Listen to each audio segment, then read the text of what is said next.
চলতি বছর আরও ৮টি টেস্ট ম্যাচ খেলবে বাংলাদেশ। সে তুলনায় যথেষ্ট পেসার নেই টিম ম্যানেজমেন্টের হাতে।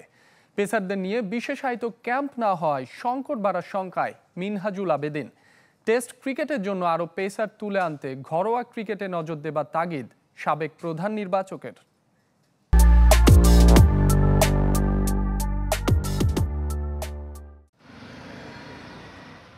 এবাদতের ইনজুরি, এরপর তাসকিনের অনীহা, হঠাৎ করে টেস্ট ফরম্যাটে পেসার সংকটে পড়েছে বাংলাদেশ। চলতি বছর আরও ৮টি টেস্ট খেলতে হবে টাইগারদের। খালেদ আহমেদ, শরীফুল ইসলামরা নিয়মিত খেলছেন, নাহিদ রানা, রেজাউর রহমানরা আছেন পাইপলাইনে। তবে গুটি কয়েক পেসারে ভরসা রাখার সুযোগ নেই। ইনজুরি ঝুঁকির সাথে ওয়ার্কলোড ম্যানেজমেন্টও অনুসরণ করতে হয় বিসিবিকে। এটা মানতে হবে, কারণ আপনার back to back test match খেলার মতো কিন্তু এখনও আমাদের ওই স্ট্যান্ডার্ডের বোলার কিন্তু খুবই কম আছে। আমরা সবসময় কিন্তু স্ট্রাগল করছি হাফ ফিটনেস নিয়ে যাতে না খেলে।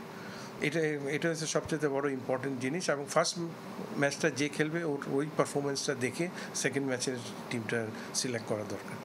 জাতীয় লিগ ও বিসিএলে এখনও স্পিনারদের বল করানো হয় বেশি, যাকে লঙ্গার ভার্সনে পেসারদের পরিণত হয়ে ওঠার পেছনে বড় বাধা হিসেবে চিহ্নিত করেছেন মিনহাজুল আবেদিন। ওই জায়গায় থেকে কিন্তু মনিটরিং করতে হবে যাতে এরা ডোমেস্টিক ক্রিকেটটাকে যতক্ষণ সুযোগ পাবে যাতে রেড বল ক্রিকেটটা বেশি খেলে। তো সেই হিসাবে কিন্তু বোলারের স্ট্রেংথ বলেন, ওদের অ্যাবিলিটি বাড়বে আরও। তো সেই হিসাবে তখন কিন্তু টেস্ট ম্যাচে ভালোটা পাবে। তবে পেসারদের নিয়ে কোনো বিশেষায়িত ক্যাম্প না চলায় হতাশ সাবেক প্রধান নির্বাচক।